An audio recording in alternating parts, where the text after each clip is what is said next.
Well, hello, everyone. Thank you for joining us today for another episode of Two Economists and a Lender, where we take the most important economic issues and deep dive into those topics.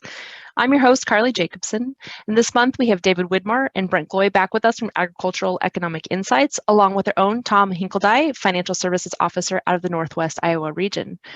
Today's topic, discussing the value of calculating cost per bushel, seems unassuming, but it's interesting just how helpful but also misleading this calculation could be if used out of context. So thanks everybody for being here. Brent, let me kick this over to you to get us started. Thanks, Carly. Great to be back with everybody again this month. I would say that when you think about management advice farmers are given, the number one issue or the number one piece of advice I always gives to know your cost. I've also heard a lot of people say, well, the other thing is you have to really, know your cost per bushel. And I agree with all of those statements. What we want to do today is help people understand how important it is to know your cost, and also why it's important to know your cost per bushel, but also know some of the limitations, because I've seen people get really wound up about how that's the only measure that matters. And I think as we'll see today, when you come to time to make decisions, because it's what we're really about, is we want to use this cost information we have to make better decisions in our farming operations. And we're going to give you some examples today of just how to go about doing that with understanding your cost per bushel. So what we want to do today is start with a simple question, and it says, do you know your cost per bushel? Cost of production on a per bushel basis, or cost per pound if that's if you're selling pounds of crops or livestock. There's a lot of reasons. It seems like a pretty simple question, but there's a lot of reasons I think that people sometimes get hung up on this. And one of the reasons is that cost of production on a per bushel basis, for instance, can be difficult to know because we don't really know what our production is until after harvest. And so, I would guess a lot of people say, no, they don't know it, are sitting there going, well, how can I know what my cost of production is on a per bushel basis when I haven't harvested my crops? And this year, I really don't have a great idea of what those crops are going to make. If your production area is like mine, normally this time of year, I can get a pretty good estimate of my production. This year, I think that range is pretty wide. So I think as we go forward today, hopefully by the end of this, we'll all see some motivation to go ahead and really understand that cost per unit of output.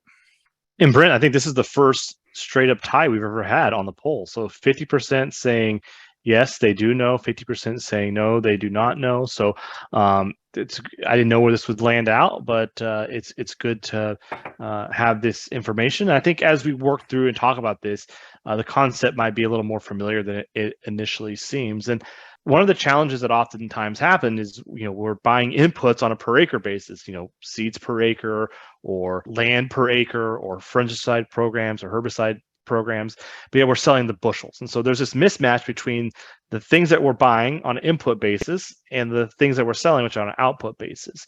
And let's talk about how this really plays out in an example.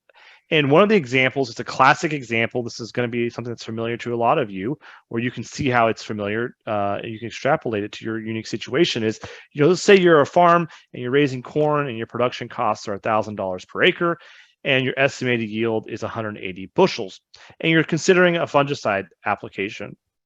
And fungicide option number one gets you $25 per acre in expense. That's the cost. It's going to add 5 bushel per acre in estimated yield.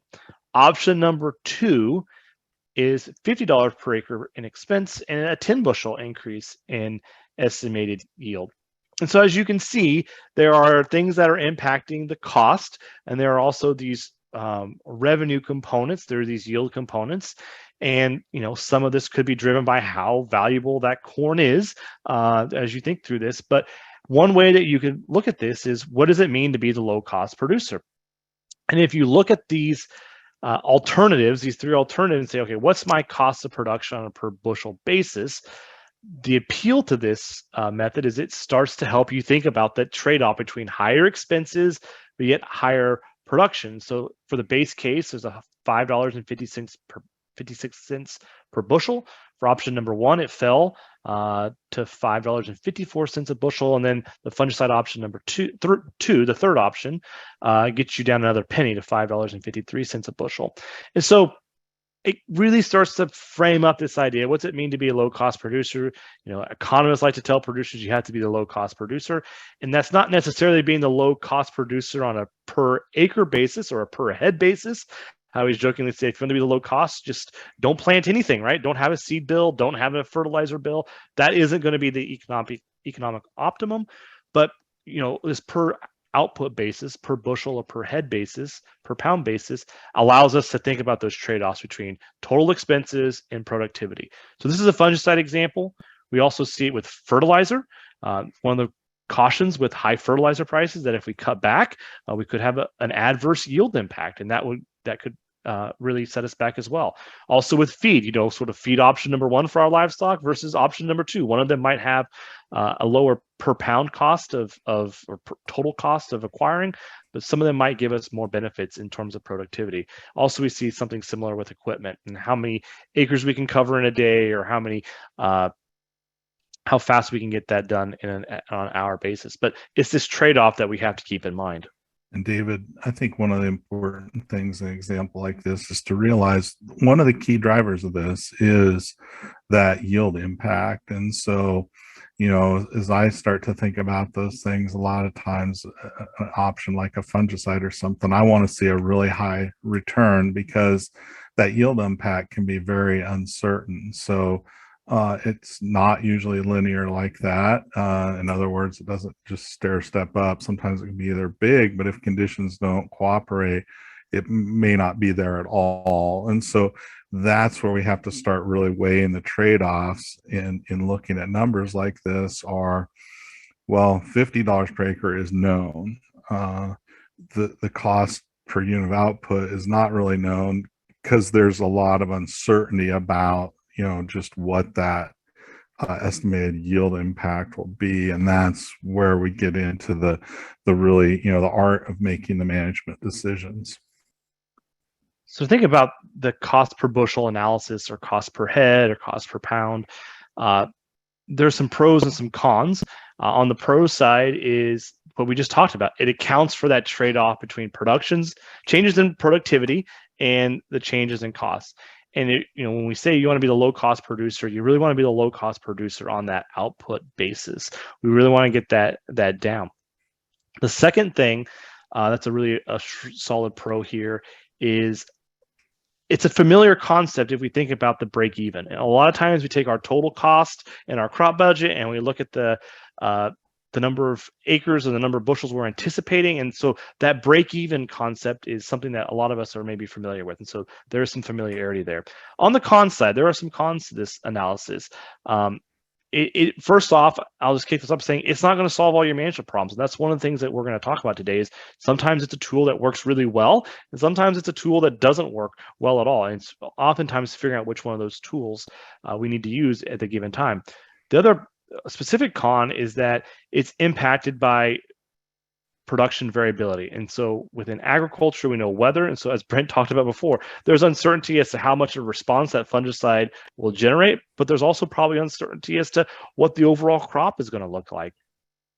Another con is that it's not always intuitive. So example, if someone told you, oh, my profit was 10 cents per bushel, that doesn't tell you a whole lot about how much debt they can service or how much family living they can support. A lot of times we have to use some mental gymnastics to get this to a more tangible number, a more intuitive number, a more realistic number for what we're dealing with. Another con is that it can distort our thinking. Think back to that previous example. I told you it costs $50 per acre.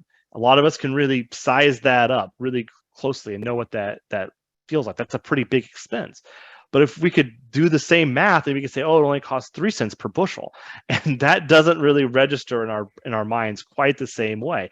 And so Brent always says, if you want to make it look like a small cost, just divide it by a bigger number. So as you keep dividing by 180 bushels versus 1 acre, you can really spread that cost out, and that can kind of override our thinking. And so we want to make sure that we're benchmarking these in an appropriate way. And oftentimes that cost on a per acre basis is a really easy benchmark for us to think through.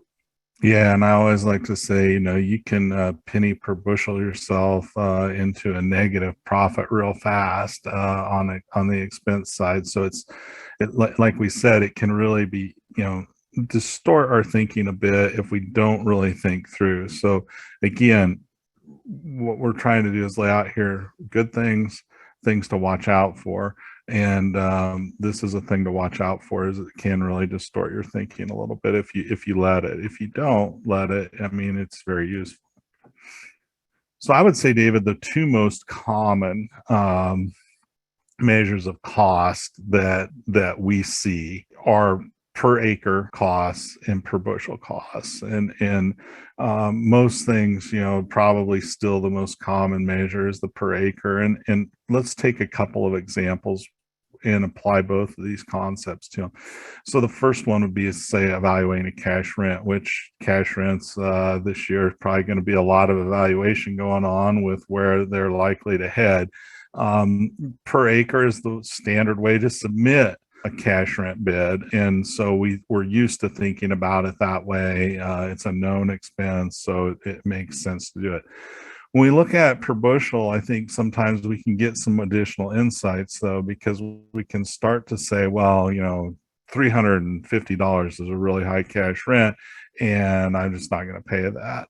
Well, sometimes it's useful to stop and look and say, well, what really is that going to be per bushel? What is the productivity of the field? And it's really important to think about that, because sometimes the highest cash rent field you have might be one of the lower you have on a per bushel basis. And so I think it's very useful to do those calculations and think about rents as well as a lot of other expenses that same way. Fertilizer is another one. Sometimes if I look at my operation, I see, some fields, they might have similar per acre costs, but when you look at per unit of output, you see very different results based on the quality of the land.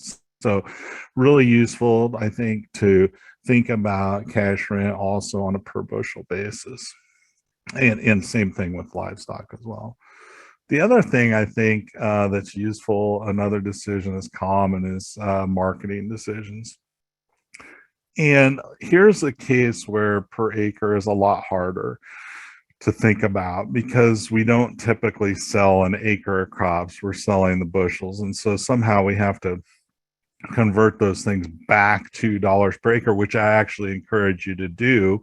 Let's say it's $7, or next year bid for corn might be $6.50. Is that a good price or not? Well, we want to calculate it back to a per acre basis. It involves some calculations or mental gymnastics, as David said, but also it's helpful if we've got that per bushel cost in our mind. We get a very quick idea of saying, yeah, that price sounds pretty good, knowing where my costs are going to be for next year. So I think that kind of getting those cost numbers in your head makes the marketing decisions a little bit easier. And the other thing is that I think it's very useful as we go through the growing season. We can update those yield expectations pretty quickly. And I always say that, I've done this over the last few years, and one of the things I do is I'll make my forecasts at different points in time during the growing season and go back and compare with what I actually got. And one of the things I think is surprising is just how accurate we can actually be, especially about this time of year. You should have, most years you have a pretty good idea of where your production is gonna hit if you really push yourself to do it. Every year is different, but I update those costs as you go. So Brent, to build off this, as producers think about using this, as they start to add that to their toolbox of things they can apply to their operation to try to get better insights and answer the questions with more confidence, want to help you think about some ways to make this more successful. And we have this slide titled Standard Year Measurements. And so the first thing we want to do is to spend a little bit of time before you start taking your total costs and dividing them by bushels. Think about, well, what's a typical process or for determining what output I should be using? Is it your crop insurance APH? Is it maybe an average birth rate? And you can think through a lot of different ways as to how you might go through this, right? You might have a farm average yield, you might have a field average yield. So you want to spend some time establishing that process, document it a little bit. So, leave yourself a few notes. So maybe next year there's some standardizations. And as Brent was mentioning about this sort of comparing cash rental rates across farms, we do some benchmarking. Standardizing that can really help us do a good job, make sure that we're being consistent. The second piece here is think about which output you want to measure against. You can quickly find there's sort of a rabbit hole here of, well, which number am I going to divide by? Is it on livestock? Is it per head? Is it per pound of gain? Is it per pen? Maybe it's per bushel or per gallon of irrigated water applied. You can see how we can divide by a lot of different things here. So stop, spend a little bit of time, and think about which measure is the most appropriate. And as we wrap this up, before we get to the lender part of this conversation, I think the really important thing here is sometimes we see this debate. Maybe it plays out in academia more than in the common farm management circles, but it's, is total cost per acre or is it cost per bushel is better? And neither one of them is going to solve all of the answers. You probably need to use both, but rather than getting caught up in which is better, we need to stop and say, I need to know my total cost. That sometimes gets lost, is we need to put in good practices to know what the total cost is. And then we need to think about, what am I dividing that by to answer the question that's specific? The other piece here is, this is not a problem that's specific to agriculture. Think about the airline industry, right? They're flying airplanes. They have so many seats. They have so many passengers. They have so many miles flown. They have so many flights flown per day. And so they all have a very different type of output that they can measure against. And everybody in most folks in business kind of have this mismatch between the things that they're buying and the units that they're buying, but also the product that they're selling. And management's role oftentimes is to being able to jump back and forth and to slice that business case, that business financials, in a way to help them make better decisions. And that gets us to our third point: really define what you're trying to answer. Start with, what's the question that you want to pursue, and then what does the measure tell you? What are the trade-offs of this measurement on a per head basis versus a per acre basis versus a per bushel basis? If we're just using this tool for the sake of using the tool, it's probably going to cause a lot of confusion. But if we start with what the answer is, then we can build a process in our business, and that can really help us zero in on that measurement and how we can deploy it successfully.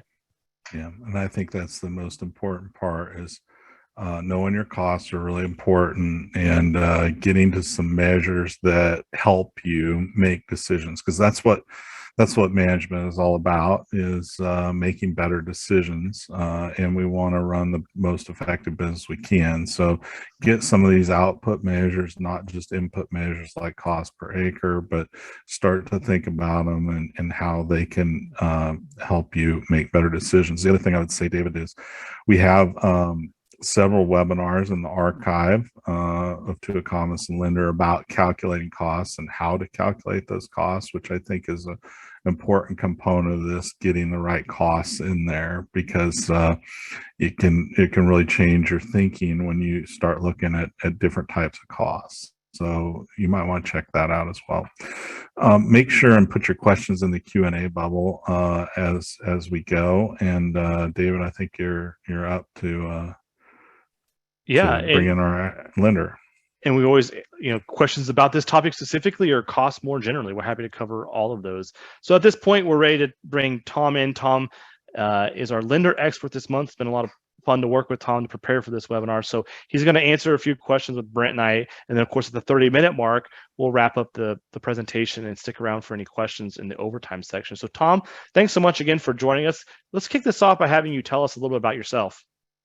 Yeah, thanks, David. Pleasure to be here. And as I mentioned, I'm Tom Hinkeldey in the Storm Lake office here at Farm Credit, and serve primarily the counties of Buena Vista and Sac. And row crop producers, mainly corn and soybeans, and then a few livestock operations as well.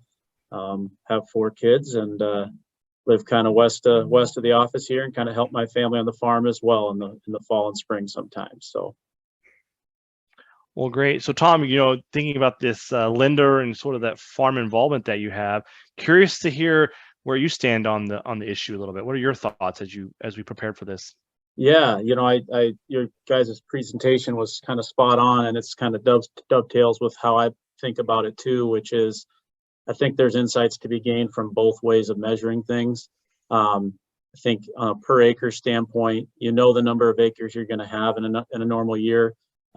That's how things are kind of sold to you, from crop insurance to seed chemical fertilizer to rent, and that's the common terminology. Whereas most farmers, I don't believe, set out to with the explicit goal of having the least amount of expense per acre. I think most producers, if my producer hat on, would like to raise the most efficient bushel that they can, the highest output for the minimum cost. And I think that measure kind of implies 2 things. 1, you're going to have to spend some money to raise those bushels. And 2, there's a point where raising more bushels and spending more money to raise those bushels isn't efficient anymore. It has a diminishing return. So I do think I like when people get in that cost per bushel analysis for turning that light switch on in their head, that with every decision I'm making on a per acre standpoint, there's got to be a return for it, on the output side of things. And so I think about that a little differently from variable cost to fixed cost too. So as Brent mentioned earlier, if every input that you purchased, was able to generate a marginal 10 bushels an acre over the competitor or not doing anything, we'd be raising, quite a bit of bushels out here. So again, that just brings up that concept that there's that diminishing return at some point in time, and you got to make those decisions. And I think with seed chemical fertilizer type of stuff, especially, you just really need to experiment on your farm to know which things are going to have the bang for the buck on the right soils and the right climate, and so on and so forth. On the fixed cost side of things, so what you pay to rent the farm or what you've invested to buy the farm, I think after you kind of know a history of the production capability of a farm, I think it's very important to look at the decisions on whether you re-rent the farm or whatnot based on the production capacity of that farm per bushel. And as you mentioned wisely, that high rent farm might not be the high cost farm. So building off that rent example you shared earlier, as we were preparing for this, about an example when you were helping a producer sort of reorient the problem that they were facing with sort of a cash agreement versus a flex agreement. Can you talk about that and how you were able to sort of think about the productivity and how that impacted which rental option might be most preferred? Yeah, so this particular customer kind of called in a little bit nervous one day. Their landlord was historically, or landlord's parent was historically a crop share type of landlord. And it had moved from a crop share 50-50 to a 50-50 with the tenant paying the chemical. And this landlord had passed away, and then it was on to their kids, and their kids called and said they'd be more comfortable with cash rent, and they were thinking about a particular number for cash rent. Well, and the customer I was working with was kind of concerned. This has always been a great lease, and these are great leases, and I'm just really concerned about the cash rent. Well, once we discussed what the cash rent was, and kind of looked at the APHs and their production history, kind of put pen to paper, if they had just been renting it the whole time, that crop share lease ended up being about $100 more expensive per acre than the cash rent that was being proposed. So it ended up being kind of a win for them. And if you're just kind of looking at a per acre standpoint of things, like, you could get lulled into thinking that switch to paying nothing for half the acres to paying rent on all the acres would be a rough one to stomach, but it actually ended up being a pretty good decision for that particular customer. Yeah, that rent was probably a big sticker shock, thinking about, wow, that cash rent value, it's a really big number. How do I sort through that? we talked about earlier, Brent and I talked about earlier about how cost per bushel might be more familiar to think about from a break-even standpoint. Do you see a lot of producers using a break-even on a cost per bushel or maybe a cost per other output basis measure? Yeah, I would say we talk a lot early in the season about, guarantees per acre, just with crop insurance and whatnot. But certainly as the season wears on, with a lot of clients, will have, cost per bushel broken out in three separate categories, sort of worst case, best case, and average case scenarios. And where I see them having the most problems with, getting things to a cost per bushel is sort of that last marginal acre that they're looking to rent, maybe this time of year even, where they say, I'm going to spend this much for variable costs and rent. And they kind of don't know what to do with the machinery side of things or the family living side of things. Do I allocate that stuff out too? This is that last acre, that 100 acres. I don't have to add anything new. I'm still living on the same amount of money. So that's where I run into, a lot of conversations with growers about, yes, I understand the thinking of just adding that last marginal farm, but it likely needs to have some of that expense allocated towards it to, justify its inclusion in the operation type of thing. I have a couple more questions for you. One of them is, will producers ever have enough information to make a decision? No, I mean, I don't think so. I mean, I think it's always about getting enough information to be well informed and being able to live with the uncertainty at the end, and making that uncertainty as small as it can be before you go ahead and make a decision. And you see that with a lot of farmers, probably most of the folks on here. Every year is a new experiment, and there's a lot of different new items to research in terms of what's new in the genetics world and with inputs. And I think the key is to experiment every single year on your farm, making different practices, researching as much as you can, but certainly not getting yourself into a analytical bind where you can't make a decision because you don't have quite all of it that you need. I think get as much as you possibly can, absorb as much as you possibly can, experiment, and then go out there and give it a shot. Yeah, oftentimes I call that analysis paralysis, and I fall victim to that trap a lot. I sort of try to solve the answer, but sometimes you just can't account for all of that. So appreciate that perspective. One last question I have for you before we open this up to all the listeners today in the Q&A overtime. If there's one piece of advice that you could put on a billboard for thousands of producers to see here in September of 2022, what would that advice be? Yeah, particularly with just agriculture, and what I've noticed and what I've kind of tried to do as well is just to be a lifelong learner. Some of the farms I admire the most, they're always tinkering with stuff. Different planting practice, tillage practices, input practices, agronomy. They're taking in a lot of information from a lot of different trusted advisors, and integrating that into their operation and tinkering, experimenting, and trying to take in as much data as they can to make the next year a little bit better. Well, Tom, thank you so much for this. We're at the 30-minute mark. We're going to kick it back to Carly as we get ready for the overtime Q&A.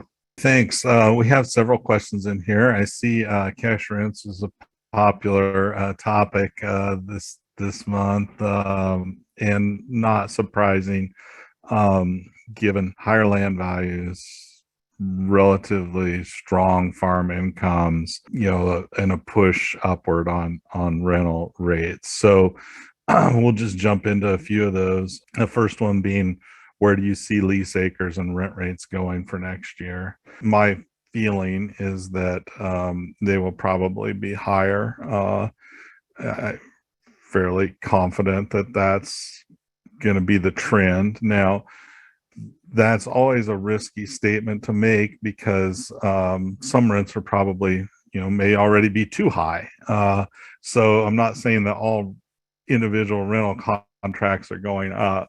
I'm saying that when we look at kind of the trend and you look at university data and whatnot, you'll probably see a trend toward higher rates. Why is that?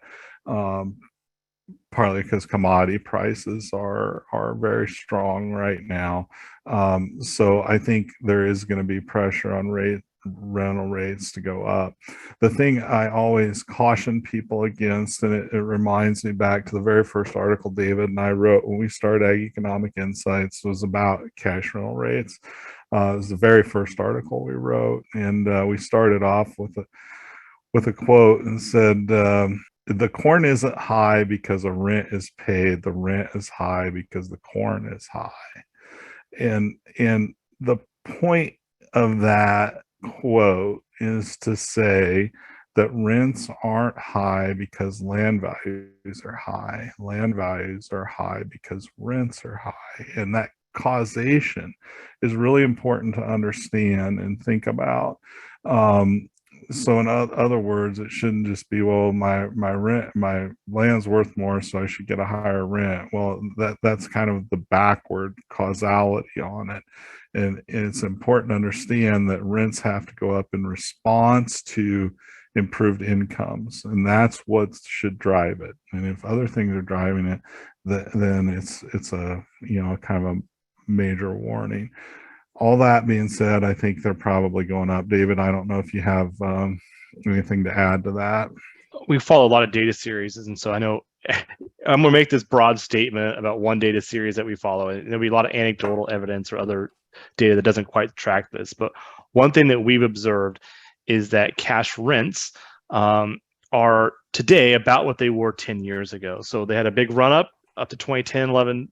So 11, 12, and 13, that's kind of when they plateaued. Then they slipped when farm incomes and commodity prices fell. And they've kind of gotten back to that same level on a per acre basis. Now, what's happened over those 10 years? Well, yields have gone up. At the national level, maybe, 15 more bushels of corn yield. So that cost per bushel has probably worked its way lower through most of our budgets. The other thing that's happened is farmland values are considerably higher than what they were a decade ago. So I do think there's going to be some upward pressure. Again, a lot of that's because of the profitability. And over time, we tend to raise bigger crops, and that helps lower that cost on a per bushel basis. What are some of the methods you use to calculate cash rent, one that protects both parties to capture the rising value of farmland in Iowa, for instance?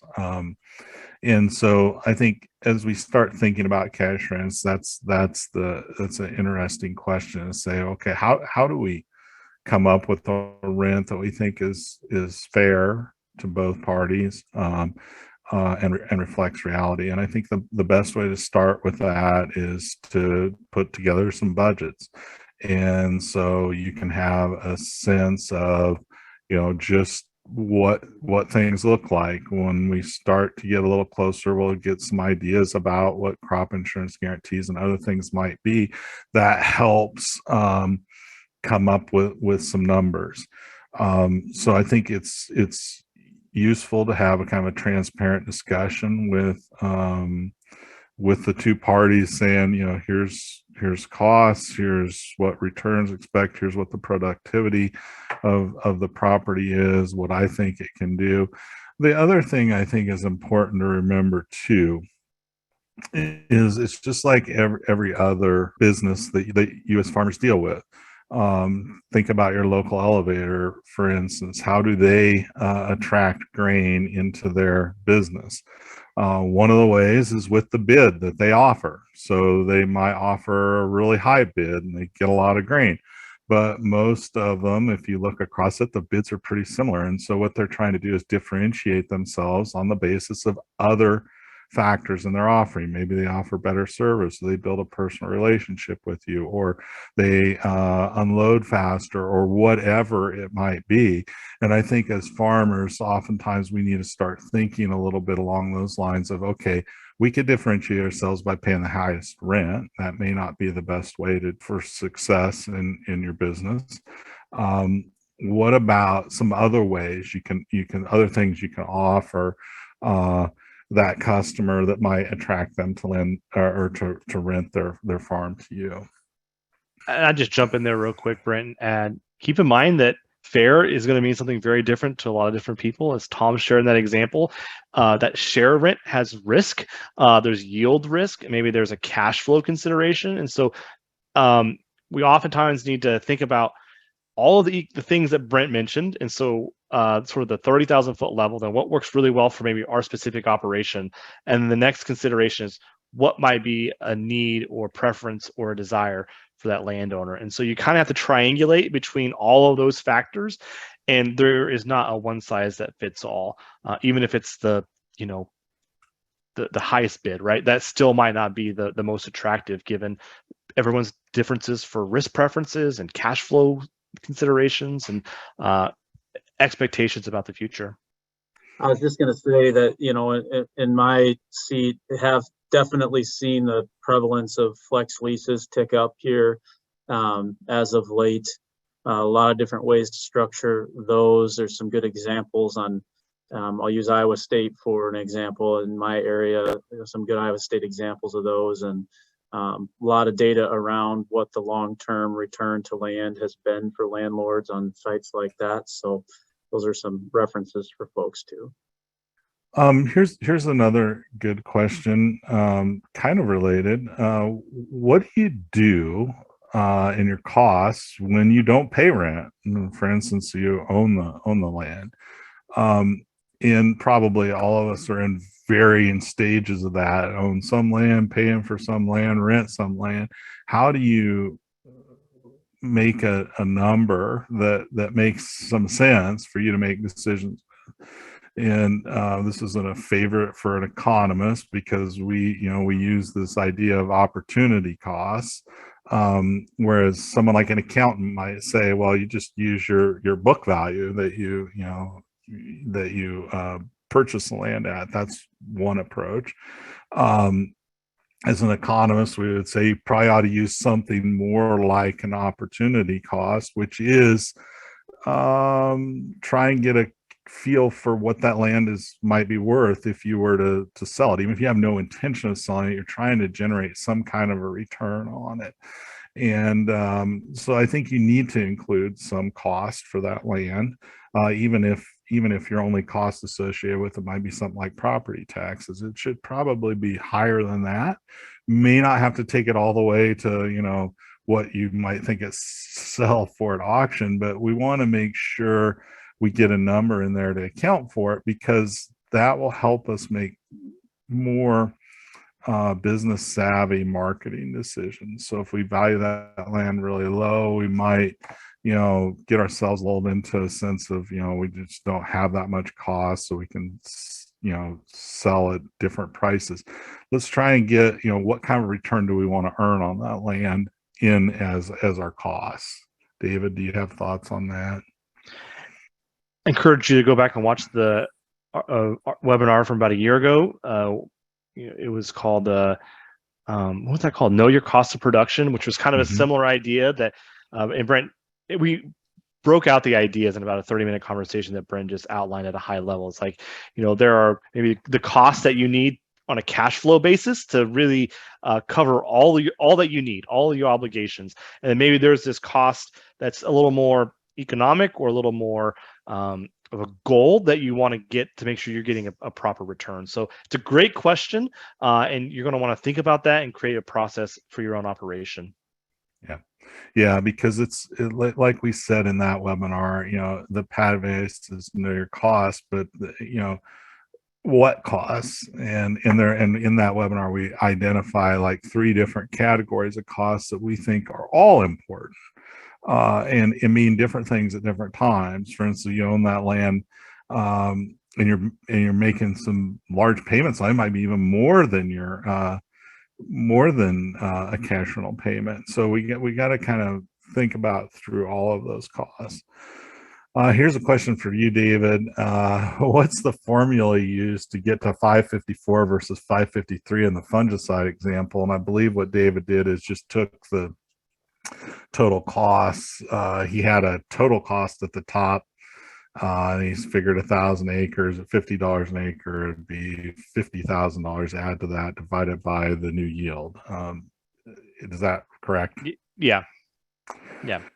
So again, I want to say on that example in particular, we're not advocating for fungicide in any way. It was just a completely made up example, just a number to put in there. So keep that in mind. And as we said, that example is one.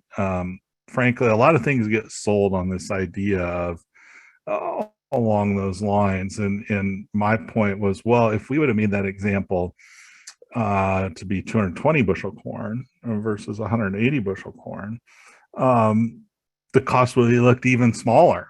Whereas if you made it 100 bushel corn, so the point of all that is to say that's a case where those per bushel numbers can kind of get you into mentally and not the right kind of decision framework, and we want to at least understand that as we go forward, because as I said, the big question is what's the likelihood that we get that return. Okay, here's another question along the lines of the opportunity cost. If your equipment is paid for, what should you pencil in for that cost? Again, I think another example of we would want to use some kind of an opportunity cost. The other thing is that that equipment you're using, when you use it, has a depreciation cost. And I get it. If I take my combine out and run it for 10 hours, I could probably sell it for basically the same price that afternoon, barring a big breakdown, as I had it for that morning. But we have to admit that those hours of use accumulate and they do cost something. And so I think what you want to start to do is look and see what is that economic depreciation? What does it cost you to run that equipment?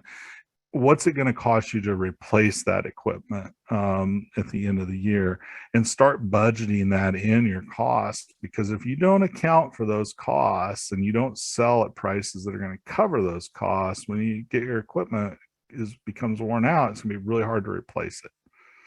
I was just going to say too, I think part of the thing that I've seen with farmers the last couple of years is that when they were making that calculation before, it used to be a pretty, I wouldn't say anything standard, but on some of the bigger ticket items, they had a history of how much they used a combine and what that trade was likely going to be based on the hours and whatnot.